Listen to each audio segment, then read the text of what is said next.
Tayo po'y tumako sa ating pag-aaral ng salita ng Panginoon. $1 billion. Ito ang di umanong hinihingi na danyos ni President Donald Trump mula sa British Broadcasting Network na BBC dahil sa inere nito na edited na speech ng kasalukuyang presidente ng Amerika. At pinlay yung edited na pinalabas ng BBC at yung unedited ay doon sa pinalabas ng BBC ay talagang pinapakita nila na tila baga itong si Donald Trump noong January 6, 2021 ay hinihikayat ang mga taong lusubin at gumamit ng puwersa ang Kapitolyo ng Amerika. Pero hindi yun talaga ang ibig sabihin niya doon sa kanyang speech. At dahil doon ay nagbitiw na ang CEO at ilang mga matataas na may posisyon dito sa broadcasting network na ito. At sangayon sa mga huli kong napanood na balita ay desindidong magsampa ng demanda ni Donald Trump laban dito. At dahil doon ang BBC or ang news agency na ito ay nababash na ng matindi online and higit pa roon ay nawalan ng matinding kredibilidad. Nawala ang tiwala ng marami sa kanila. Sapagkat mahalaga na ang isang news agency ay nagdidikta o nagbabalita ng katotohanan. Sapagkat ang pinepresenta nila ay supposedly facts na pagbabasihan, paniniwalaan ng mga tao at pagbabasihan ng mga tao sa kanilang mga desisyon at maaaring umepekto sa kaisipan at damdamin ng marami. Now, kung sila ay fiction agency na ang layunin nila ay parang Marvel Studio ay magpalabas ng mga superheroes, pwede silang gumawa ng mga bagay sang-ayon sa kanilang imahinasyon. Pero dahil sila isang news agency, napakalaking bagay na dapat ay katiwa-tiwala sila. Well, kung sa isang news agency ay mahalaga na katiwa-tiwala ang pagbabalita, mga kapatid, mga kaibigan, lalo't higit ay dapat katiwa-tiwala ang basihan ng ating pananampalataya. Sapagkat walang hanggan na mas mahalaga ang magiging epekto nito. Kapag ang ating basihan ng pananampalataya ay puno ng kamalian or may mga kamalian, well, ano pa ang ating pagtitiwalaan? At kung ang ating basihan ng pananampalataya, walang iba kung hindi ang salita ng Diyos, ay may mga kamalian, well, baka mamaya mali ang ating pananampalataya. Ngunit salamat sa Diyos, mga kapatid, na tayo ay kanyang binigyan ng salita na walang mali or inerrant at sufisyente o sapat or sufficient. At ang ating pag-aaralan ho ngayong umaga ay dahil ang Biblia ay walang mali or inerrant at ito ay sufficient or sapat, therefore it is trustworthy. The trustworthiness of the Scripture. At syempre, kung kayo ho ay nakasama namin doon sa conference last Saturday, ay alam nyo ho na this is inspired by. At naging blessing yun sa akin at gusto ko rin ho na ito ay maging blessing sa atin bilang isang iglesia. So this is our message. The Holy Scripture, the Bible, is the Word of God. It is inerrant and sufficient. Therefore, it is worthy of our complete trust. Ang banal na kasulatan o ang Biblia ay salita ng Diyos. Ito'y walang mali at ito'y sapat, kung kaya't ito ay dapat na at karapat-dapat ng ating buong pagtitiwala. Tayo ho muna ay manalangin. O naming Diyos, aming Ama sa langit, aming pinupuri at pinapasalamatan ka sa iyong kabutihan sa amin. Salamat o Diyos sa iyong pagmamahal sa amin. At Lord, ang pagmamahal mo sa pamamagitan ni Kristo ay nahayag sa amin mula sa iyong salita na walang mali. Salamat o Diyos na meron kaming basihan ng pananampalataya. Salamat Panginoon na hindi kami kanya-kanya ng kaisipan, kundi, O Diyos, meron kaming salita mo na aming basihan. And Lord, as we study your word this morning, please bless us, help us. At kagaya nung aming napag-aralan kayo ng umaga, nawa, O Diyos, hindi lamang effort ng tao, ng mga ngaral at mga tagapakinig, kundi sa biyaya mo, ibuksan mo ang aming mga mata upang makita namin ang mga kamanghamanghang bagay mula sa salita mo. Muli, O Diyos, sa aming hinihiling na ikaw ang magligtas sa mga wala pa sa pananampalataya kay Kristo. Ikaw ang magpatatag sa iyong mga mananampalataya at sa iyong buong iglesia. At kung meron mang kasalanan sa aming buhay, O Diyos, gamitin mo ang liwanag ng iyong salita upang i-expose ito. At sa biyaya mo, idalhin kami sa pagsisisi. Baguhin mo kaming patuloy sa wangis ni Kristo. Banalin mo kaming patuloy sangayon sa iyong katotohanan. Ang salita mo ay katotohanan. Lahat ng ito'y dalangin namin sa ngalan ng aming Panginoong Hesus. Amen. Well, as I've said, ito ho ay inspired ng conference na dinilahan namin nung Saturday at isang naging napakalaking pagpapala. And I would like to encourage others, kung sakali mang meron pang mga ganun na konferensya, ay magiging malaking tulong sa atin hong pananampalataya. Well, rather than expounding a particular passage ngayong umaga, ay pupunta tayo sa maraming mga talata ng salita ng Diyos upang makita natin at matutunan natin ang inerrancy or kawalang kamalian at sufficiency or kasapatan ng salita ng Panginoon. But before we launch out sa maraming mga talata, let us first go back sa passage na atin hong binasa. Ang ating binasa ay mula sa sulat ni Pablo kay Timoteo sa 2 Timothy at sinulatan niya ang kanyang kamanggagawa at anak sa pananampalataya. At alam niya na malapit na ang kanyang kamatayan. Nasa wika mismo ni Apostol Pablo sa chapter 4 verse 6 ng 2 Timothy. Ang sabi niya, tungkol sa akin, ako'y ibinuhos na tulad na inuming handog at ang panahon ng aking pagpanaw ay dumating na. Pamoso ang verse 7. Nakipaglaban ako ng mabuting pakikipaglaban. Natapos ko na ang aking takbuhin. Iningatan ko ang pananampalataya. So these are the farewell words ni Apostol Pablo sa kanyang kamanggagawa at anak sa pananampalataya na si Timothy. At binibigyan niya at pinapaalalahanan niya si Timothy patungkol sa mga mahalagang bagay sapagkat siya na ang maiiwan sa ministeryo. Patuloy siya na maglilingkod sa iglesia ng Panginoon at isa sa napakahalaga o isa sa bagay na binigyang diin ni Apostol Pablo kay Timothy ay walang iba kung hindi ang kahalagahan ng salita ng Diyos. Tingnan natin sa verse number 14, 2 Timothy chapter 3. Subalit manatili ka sa mga bagay na iyong natutuhan at matatag na pinaniwalaan, yamang nalalaman mo kung kanino ka natuto. Now, gusto ko munang liwanagin, hindi ito panawagan ni Pablo kay Timothy for blind loyalty. Na basta maniwala ka lang sa lahat ng sinabi ko, Timothy, kasi ako ang nagsabi. Hindi siya nag-promote ng blind loyalty, kung hindi ang focus ni Apostol Pablo dito ay patungkol sa mga katotohanan na natutunan ni Timothy mula sa kanya, sapagkat sino nga ba o ano nga ba si Pablo? Siya ay isang apostol. At sa pamagitan niya ay binibigay ng Diyos ang kanyang salita. Therefore, ang mga natutunan ni Timothy kay Paul are God's Word. At ang sinasabi ni Pablo kay Timothy, Timothy, stay on God's Word. Manatili ka sa salita ng Diyos. Manatili ka sa mga katotohanan ng Panginoon. Sapagat alam mo kung kanino mo ito natutunan. Natutunan mo to mula sa isang tunay na apostol ng Diyos.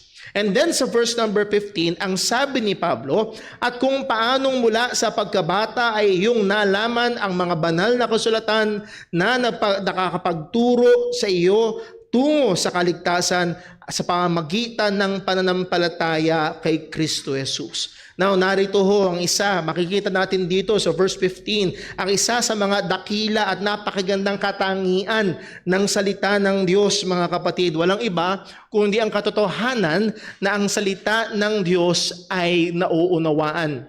Or sa ibang salita, the clarity of Scripture. Ang salita ng Diyos ay maliwanag. Now, hindi ibig sabihin na ang mga bata ay kaya agad mag-grasp o maunawaan ang napakaraming mga katotohanan sa salita ng Panginoon. Minsan sinubukan kong ipaliwanag kay Timmy at kay Leah na ang Ama, ang Anak, at ang Banal na Espiritu ay Diyos, pero merong iisang Diyos at maaaring hindi nyo pa mag-grasp agad lahat yun, pero ito ang katotohanan. Pero sa kabila ng hindi agad makukuha at magagrasp yung mga maraming bagay sa salita ng Diyos, isang napakagandang bagay, mga kapatid, ang marinaw dito. Ang pinakamahalagang katotohanan sa buong kasaysayan ng tao ay maaaring maunawaan kahit ng mga bata. Ano yun? Ang katotohanan ng kaligtasan. Wala nang mas hahalaga pa ang katotohanan ng kaligtasan, kung paanong ang isang makasalanan ay pwedeng maging katanggap-tanggap sa Panginoon, ay malinaw at pwedeng maunawaan ng bata. Ang sabi ni Pablo ay ito, mula sa kapagkabata ay iyong nalaman ang mga banal na kasulatan. So Scripture is very clear, particularly about salvation, na kahit ang isang bata ay pwedeng malaman ito. So let me encourage yung ating mga Sunday school teachers, teach on. Teach on the gospel. Gusto ko i-encourage yung mga magulang, ituro nyo sa inyong mga anak, sa mga lolo't lola, ituro nyo sa inyong mga apo ang patungkol sa Ebanghelyo ni Kristo. Dahil kung ang matandang makasalanan ay maliligtas sa pamamagitan ni Jesus lamang, listen, ang batang makasalanan ay si Jesus lamang din ang tagapagligtas. Kailangan nilang makilala si Jesus. Pero salamat sa Diyos, pwede itong maunawaan ng bata. Ano ang sabi ng salita ng Panginoon? Hindi ito turo lamang ng Baptist, hindi lamang ito turo ng Methodist o Adventist, kundi ang sabi ni Pablo, paano mula sa pagkabata ay iyong nalaman ang banal na kasulatan na makakapagturo sa iyo tungo sa kaligtasan. So, yung kaalaman patungkol sa kaligtasan na dala-dala ni Pablo at pinaniniwalaan ni Timoteo ay ayon sa kasulatan, ayon sa Scriptures. And particularly sa text na ito, it is pertaining to the Old Testament. Therefore, the Old Testament also points to the same way of salvation. Hindi iba ang kaparaanan ng kaligtasan. Ano ang kaparaanan na ito? Sang-ayon sa kasulatan. Ang sabi ni Pablo ay ito, mula sa pagkabata ay iyong nalaman ang banal na kasulatan na makakapagturo sa iyo tungo sa kaligtasan. Ano daw ito? Paano? Sa pamamagitan ng pananampalataya kay Kristo Jesus.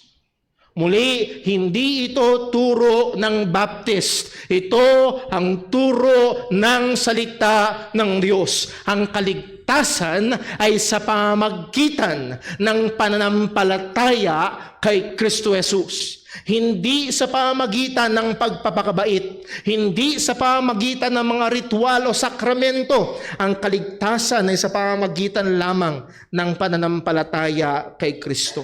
Malinaw ang sabi ng salita ng Diyos sa Juan 3, talatang 36, ang sabi, at ang sumasampalataya sa anak ay ano daw? Ay may buhay na walang hanggan. Ngunit ang hindi sumusunod o hindi sumasampalataya sa anak ay hindi makakakita ng buhay, kundi ang puot ng Diyos ay nananatili sa kanya. Ultimately, mahahati ang lahat ng tao sa dalawang grupo: nananampalataya ng tunay kay Hesukristo at mga hindi sumasampalataya kay Jesus. Ano man ang iyong relihiyon, you may be a Baptist, pero kung hindi ka sumasampalataya kay Jesus, hindi ka makakakita ng buhay, kundi nananatili sa iyo ang puot ng Diyos. Ito ang kaparaanan ng kaligtasan sang-ayon sa Biblia. And again, let me encourage you, pwede itong maunawaan ng bata at dapat natin itong ituro sa ating mga anak. So una, gusto ko makita natin the inerrancy of Scriptures. Ang banal na kasulatan ay walang kamalian. Verse number 16, tingnan ho natin.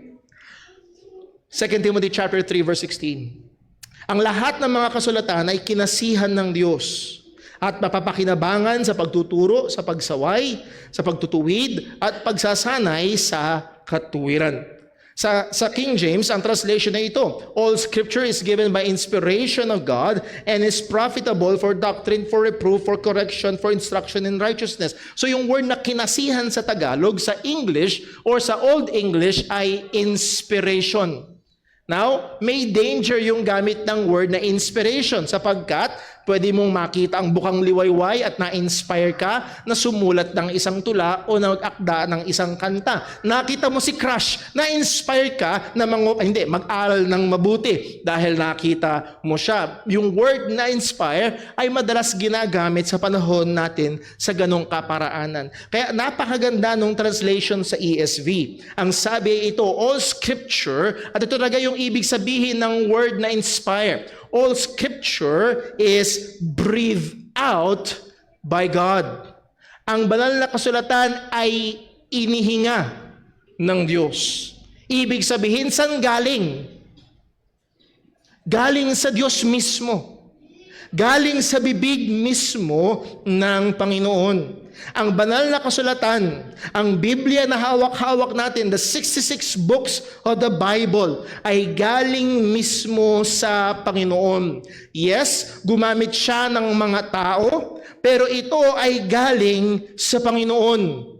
Walang iniwan huyaan sa bata.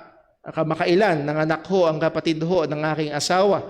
Pinanganak si Elias Patrocinio. Well, sino may gawa sa bata? Anong sagot natin? Sino may gawa sa bata? Ang Diyos. But at the same time, alam natin, physically speaking, na handon ng involvement ng lalaki at babae sa ilalim ng kasal. Naunawaan ho ba natin? So muli, ba't hindi natin dinedeny ang katotohanan na ang Diyos ang nagbuo, ang Diyos ang naghulma? At the same time, yes, ang Diyos ay gumamit ng tao para ang salita ng Diyos ay maibigay sa atin, but it is the product and the work of God. It is breathed out by God. Ito ay kinasihan ng Diyos. At isa sa napakahalaga na katotohanan sa Biblia ay ito, sapagkat ang Diyos ay matuwid. Listen, sapagkat because God is true, God is just, and God is righteous. The God who is holy, in whom there is no darkness, and the God who hates falsehood, sapagkat ang Diyos ay matuwid, ang Diyos ay totoo, ang Diyos ay katotohanan, at ang Diyos ay namumuhi sa anumang kamalian o kasinungalingan. Ang Diyos ay banal, ang Diyos ay liwanag, at walang anumang kadiliman sa Kanya, at lahat ng mga katangian na ito ng Diyos ay perpekto at walang kamalian. Actually, ang sabi nga ng Psalm 97 verse 2, clouds and darkness are round about Him. Righteousness and judgment are the habitation of His throne. Doon nakatahan ang trono ng Diyos, at yung trono ay sumisimbolo sa Kanyang otoridad ng paghahari. At ang paghahari daw ng Diyos ay nakatahan sa righteousness and judgment. Ibig sabihin, ganun siya naghahari. Walang hindi matuwid. Walang hindi matuwid sa paghahari ng Panginoon. Walang hindi tama. Walang hindi totoo sa paghahari ng Panginoon. And ang punto ko ito, dahil ang Diyos ay matuwid at banal at perpekto, therefore, ang salita rin na nanggaling sa Kanya ay perpekto. Walang mali. Inerrant. Ang salita na galing sa bibig ng Diyos ay nire-reflect o sinasalamin din ang parehong kaperpektuhan. Kung paanong walang kamalian at kasinungalingan sa Diyos, wala rin kamalian at kasinungalingan sa salita ng Diyos. Sinabi ni Jesus sa John 17:17, pabanalin mo sila sa katotohanan. Ang salita mo ay katotohanan. At yung view ni Jesus sa Biblia ay dapat yun din ang view natin. And we must view the Bible as truth. Ito ay walang mali. Yes, maaari magkamali sa pagkaunawa ang tao. Kagaya ng pinag-aralan natin kanina sa Sunday School, merong mga hindi maingat at mga immature sa pananampalataya na ang sabi nga ni Pedro, they end up twisting or wrestling the Word of God. Maaari magkamali ang tao pero ang salita ng Diyos ay walang mali. Maaari magkamali sa translation ng tao, pero ang salita ng Diyos ay walang mali. Maaaring i-deny ito at tawanan ito ng maraming mga tao at hamakin ito ng mga tao at siyentipiko, pero ang salita ng Diyos ay walang mali. Thousands of years na sinusubukan nilang pasinungalingan ng Biblia, hanggang ngayon ay wala pa ring nananalo.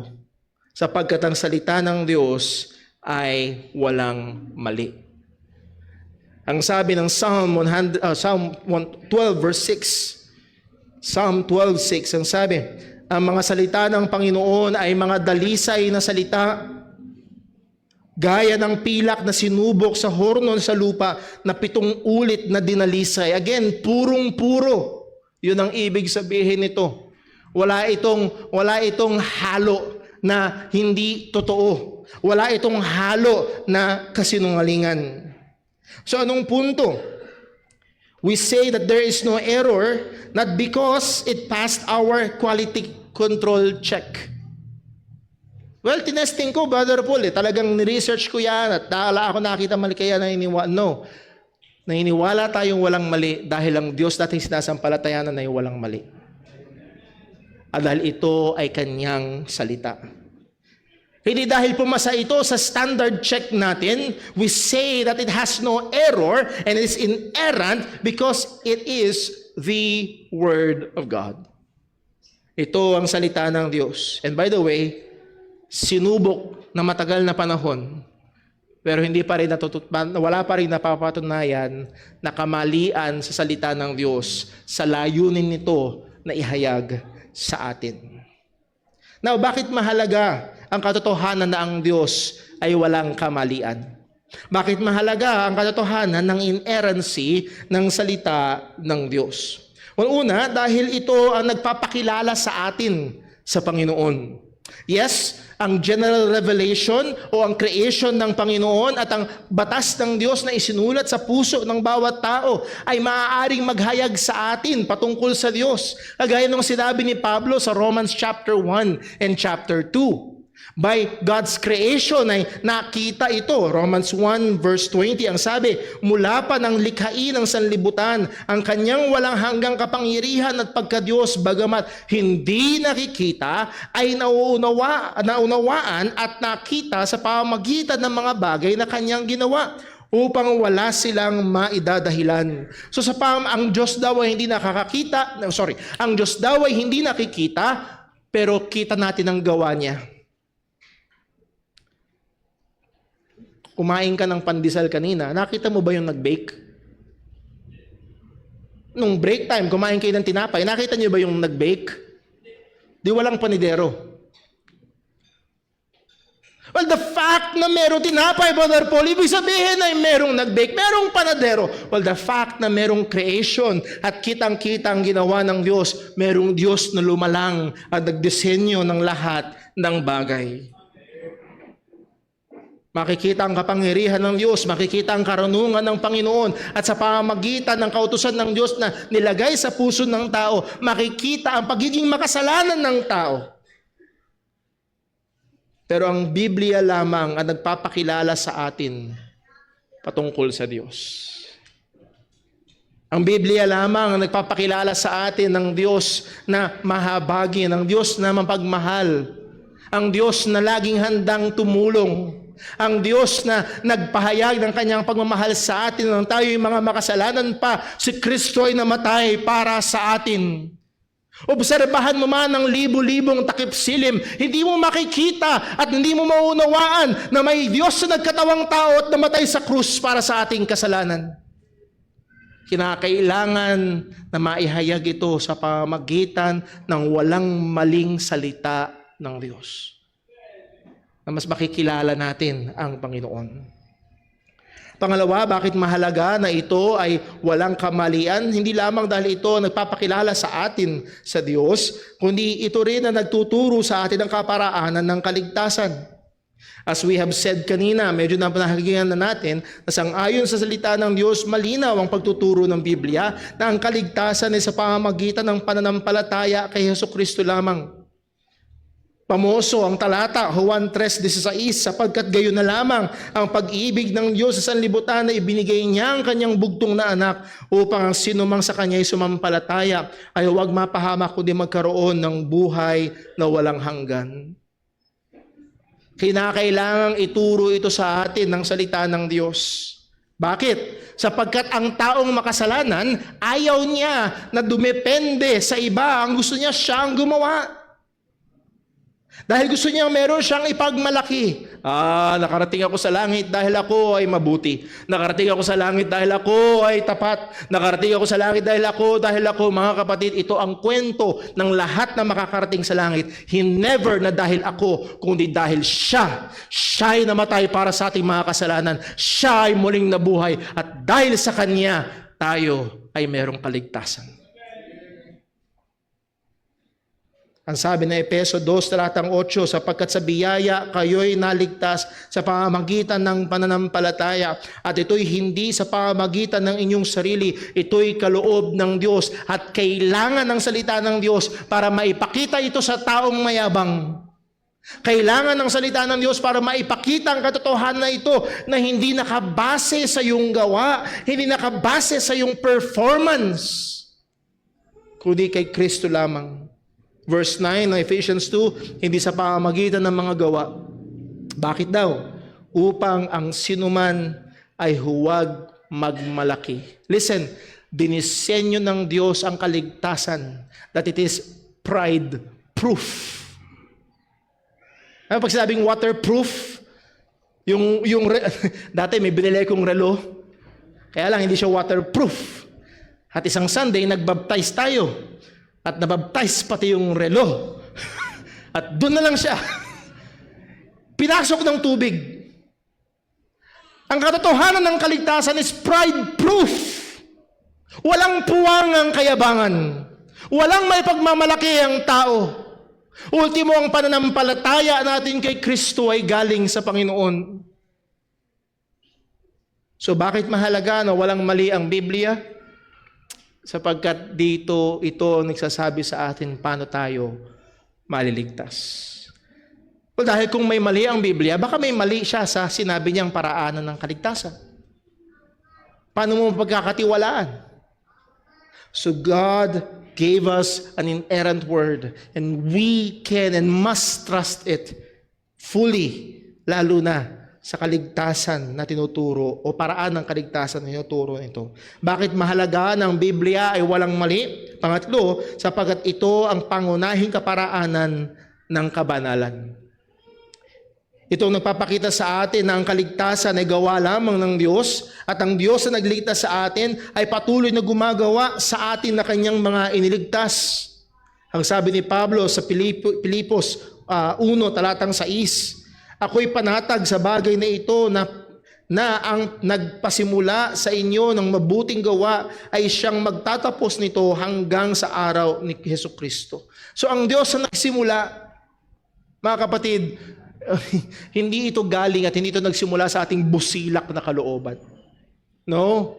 Ang Diyos ang siyang nag-alis ng pusong bato at naglagay ng pusong laman. Ang Diyos ang siyang nagbukas ng ating mga mata.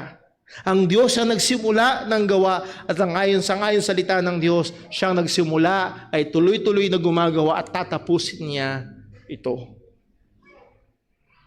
At ang pangunahing kaparaanan na ginagamit ng Diyos upang tayo ay banalin at patuloy na ihubog sa wangis ng ating Panginoong Jesucristo ay ang kanyang salita na naunawaan ng tama at ina-apply ng tama.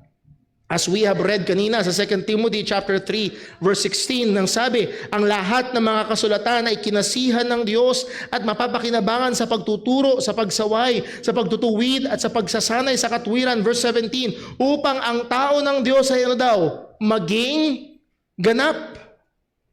Gusto mong maging ganap, gusto mong maging kumpleto, gusto mong maging patuloy na maging banal at patuloy na lumago sa pagkawangis kay Kristo, ang pangunahing instrumento ng Diyos ay ang kanyang salita na galing mismo sa kanyang bibig.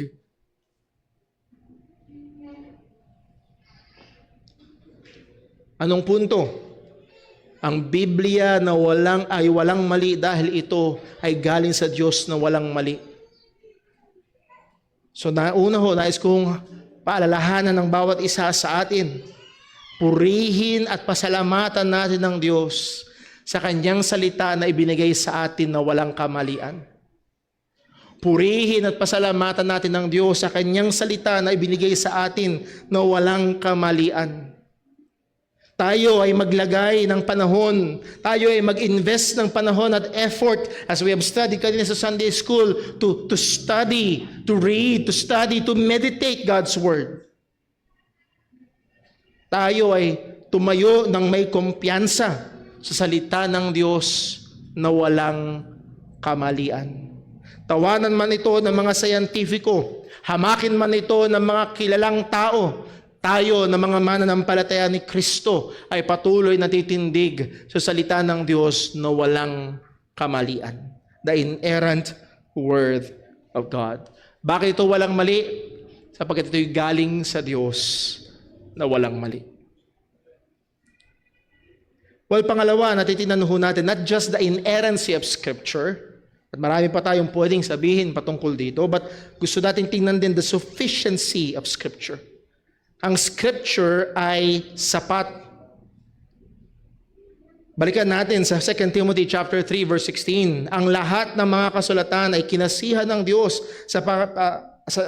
kinasihan ng Diyos at mapapakinabangan sa pagtuturo, sa pagsaway, sa pagtutuwid at sa pagsasanay sa katwiran. Verse 17, upang ang tao ng Diyos ay maging ganap, nasasangkapang lubos sa lahat ng mga gawang mabuti.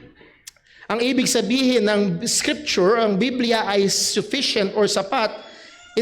It means na ang Biblia lamang is sufficient for life and godliness and for every area of the Christian life.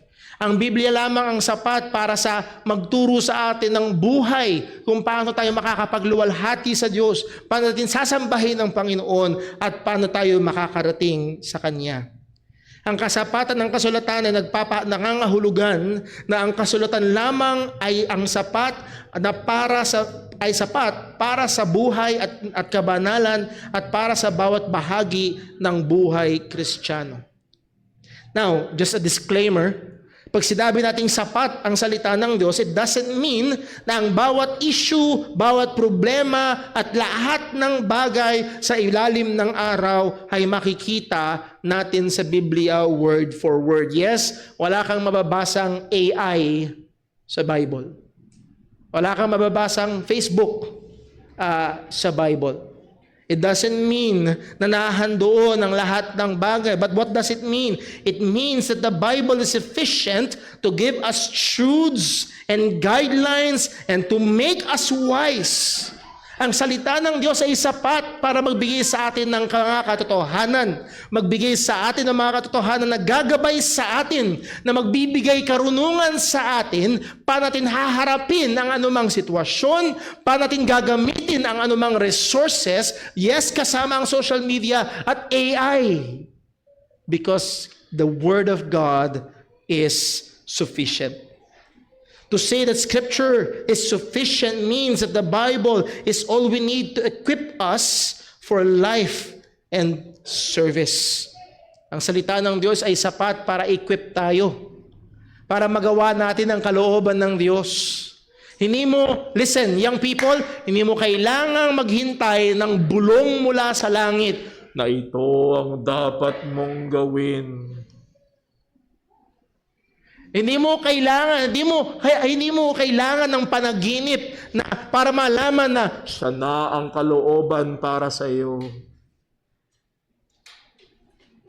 Ang salita ng Diyos ay sapat para magbigay ng mga katotohanan sa isang binata o sa isang dalaga, anong uri ng lalaki ang kanyang kailangang hanapin o i-entertain, anong uri ng babae ang kailangang i-pursue. nakakaluwalhati sa pangalan ng Panginoon. Ang Biblia ay sapat. Now, hindi ibig sabihin niya, nasasabihin mo sa babae, ikaw na ang kalooban ng Diyos sa akin. Paano mo naaman? Well, dahil sa Bible. Paano mo nasabi? Walang sabi ng Bible, grace, and your name is Grace. No, hindi yun para sa ganun. Kundi bibigyan ka ng Diyos ng mga katotohanan na magpaparunong sa iyo kung ano ang trabaho at inaasahan sa isang mabuting asawang babae. Ano ang pagiging makadiyos ng babae, anong pagiging mabuting babae, at yun ang iyong hahanapin at ipagpe-pray at ipopursue. Pag sinabi nating sapat ang Biblia, ibig sabihin ito ay supisyente at sapat na hindi na tayo naghihintay ng mga additional revelation mula sa langit.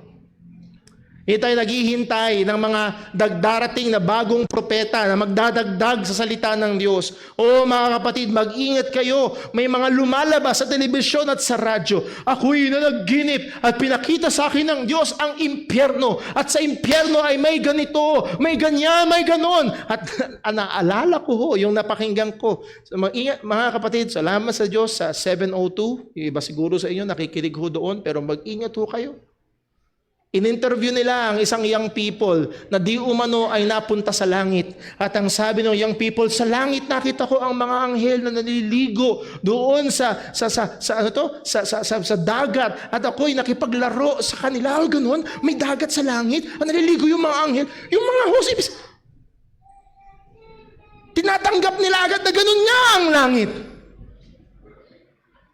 O mga kapatid, hindi na tayo naghihintay ng mga dagdag na revelasyon, panaginip o anuman. Ang basihan ng katotohanan ay ang salita ng Diyos at ito'y supisyente.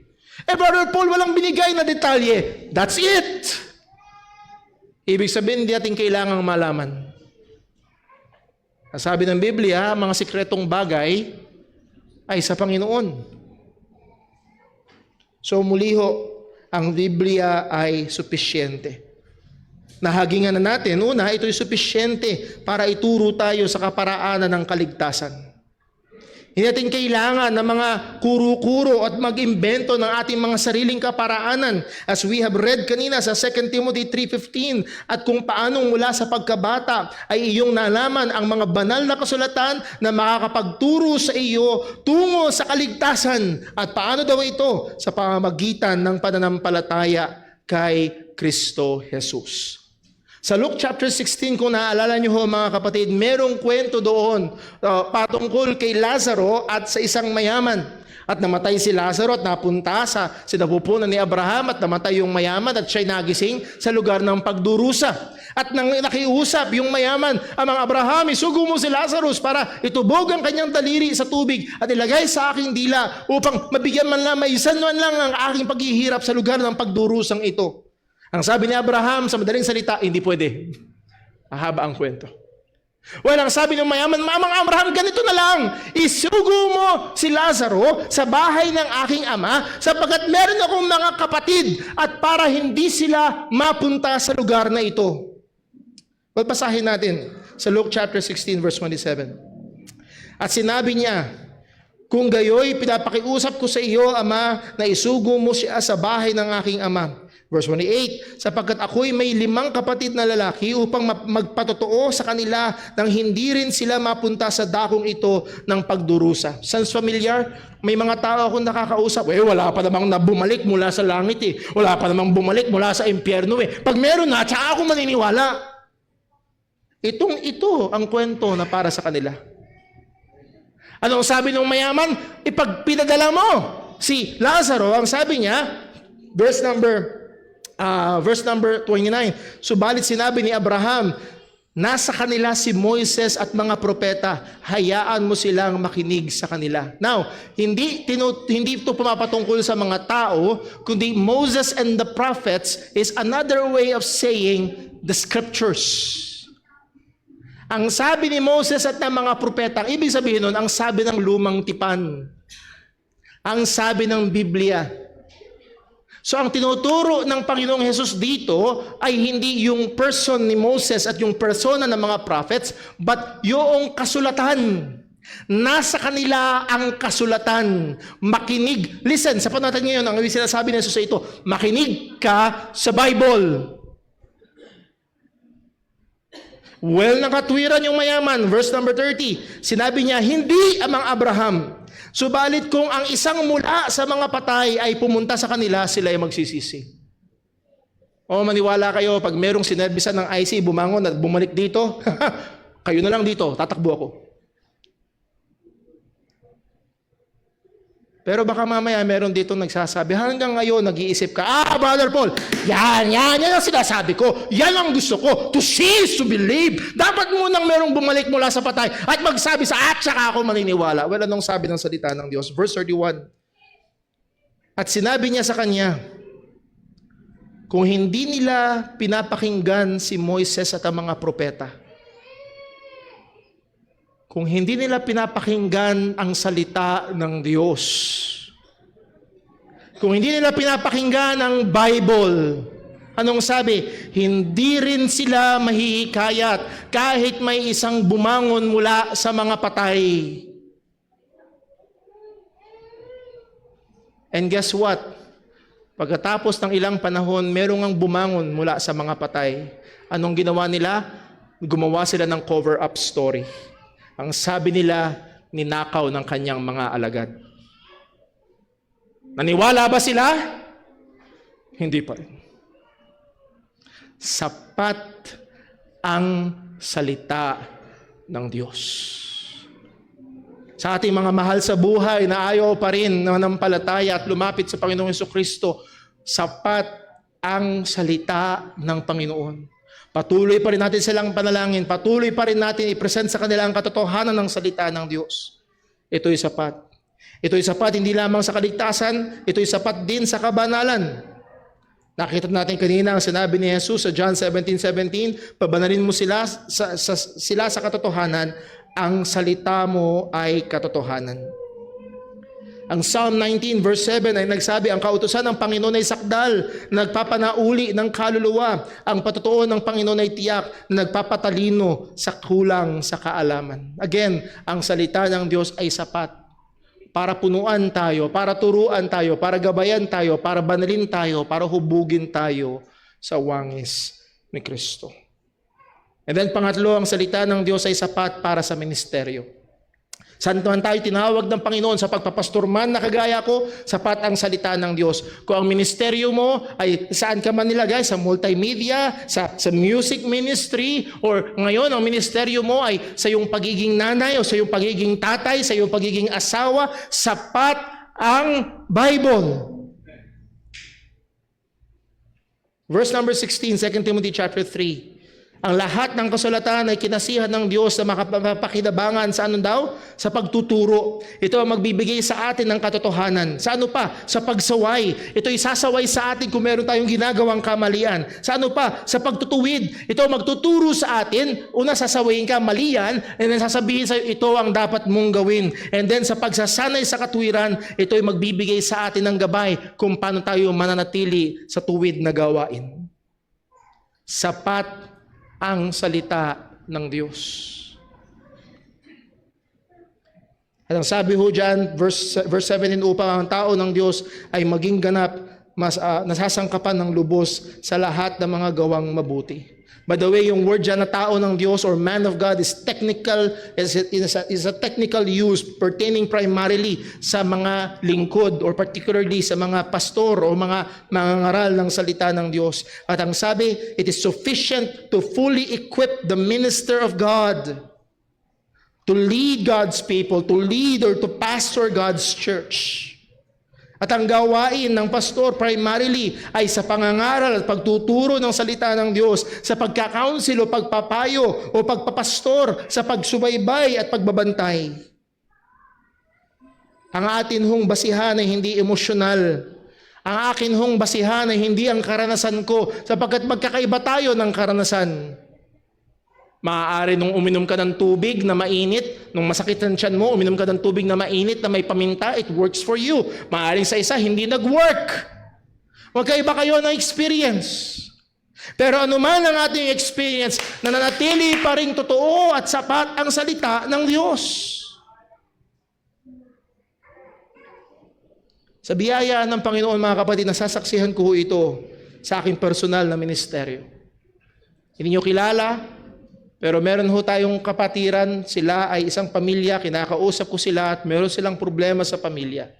At unti-unti sa biyaya ng Diyos, nung sinusubukang, okay, itong sinasabi mo patungkol sa Kanya, anong sinasabi ng Biblia? Okay, itong sinasabi mo patungkol sa Kanya, anong sinasabi mo sa iyong Biblia? At sa biyaya ng Panginoon, nakikita ko ho, unti-unting gumagawa ang Diyos sa relasyon nila sa loob ng pamilya. Hindi pa rin perpekto, pero bumubuti. Bumubuti. Bakit? Sapagkat supisyente ang salita ng Diyos. And as application, mga kapatid, tayo ay dapat kumbinsido na ang salita ng Diyos ay supisyente. Sapat ang salita ng Diyos para sa ating mga personal na buhay. Sapat ang salita ng Diyos para sa ating pamilya. Sapat ang salita ng Diyos para sa ating mga relasyon sa loob ng bahay, sa labas ng bahay, sa eskwelahan o sa trabaho. Sapat ang salita ng Diyos, listen, para sa ating iglesia. Saan man tayong ministeryo tinawag ng salita ng Diyos, sapat ang salita ng Panginoon. Yes, may mga libro na pwedeng basahin, may mga mangangaral na pwedeng pakinggan, pero ang lahat ng ito ay makakabuti lamang as long na sila'y tumuturo at itinuturo nila ang tao sa salita ng Panginoon. Yes, maaaring may mga pagkakataon na kailangan ng gamutan, pero mananatili ang solusyon pa rin sa problema at sa kalagayan ng makasalanan ay ang sapat na salita ng Diyos. O mga kapatid, nawa tayo ay maging kumbinsido na ang Biblia ay walang mali. Ang salita ng Diyos ay sapat at napakaganda na i-invest natin at mag-invest tayo ng ating sarili, ng ating oras na alamin ito, na pag-aralan ito, pagbulayan ito. Upang tayo sa biyaya ng Diyos, sabi nga ng ating binasa kanina, maging fully equipped sang-ayon o kung saan man tayo tinawag ng Panginoon. And let it be ng iglesyang ito o sa pulpitong ito, ang mga pagtuturo at pangangaral ay patuloy na manggaling hindi sa politiko, hindi sa mga fairy tale, hindi sa pinikula. O maniwala kayo mga kapatid, may mga churches na ang preaching ng pastor ay patungkol sa pinikulang napanood niya. No, sapat ang salita ng Diyos. Let's pray. Panginoon naming Diyos, aming Ama sa langit, salamat sa iyong salita na walang kamalian at sa iyong salita na sapat. At tulungan mo nawa kami, O Diyos, una bilang sa aming mga individual na buhay bilang mga mananampalataya. Tulungan mo kami, Panginoon, itanim mo ito sa aming puso't isipan. Lord, buksan mo ang aming mga mata upang makita namin ang kamanghamanghang bagay na ang iyong salita ay walang katulad sa mundong ito. Na pagsama-samahin man ang karunungan ng lahat ng mga manunulat at lahat ng mga bihasa sa literatura, O Diyos, walang papantay sa gawa nila sa salita mo. Sapagkat ang iyong salita ay walang kamalian, ang iyong salita ay sapat. O Diyos, bigyan mo kami ng uhaw sa iyong salita. Ikiling mo ang aming mga puso sa iyong salita. At sa panahon, Panginoon, na aming bubuksan ito upang basahin, pag-aralan, O Diyos, buksan mo ang aming mga mata. Bigyan mo kami ng pangunawa. At nawa, O Diyos, patuloy mo itong gamitin sa ikababanal ng iyong mga mananampalataya. Panginoon, kami patuloy nakikiusap sa sinumang naririto na maaaring wala pa sa pananampalataya kay Kristo. Lord, ang salita mo ay malinaw. Ang tinuturong kaparaanan ng kaligtasan ay sa pamagitan ng pananampalataya kay Jesus na namatay para sa aming mga kasalanan at muling nabuhay. Mahabag ka, O Diyos, ikaw po nawa ang magligtas. Muli, huwag mo hayaan na mawala lamang sa aming mga kaisipan ang mga katotohanan ito.